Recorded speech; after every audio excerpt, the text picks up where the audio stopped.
The third tool is Google Sheets. And I know you know how to use Google Sheets, but I do want to share 2 ways that I use it that are very helpful. For example, I use it to track time in my classes. I will plan ahead and figure out all the activities I want to do in that class, how many minutes I think it's going to take, the start and end time, so I can track as I'm going. Am I on time? Am I running late?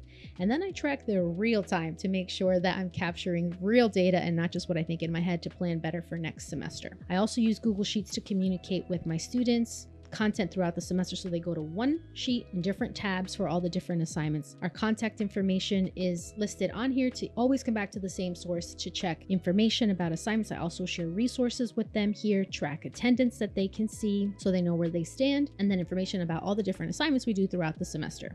So Google Sheets is a great tool.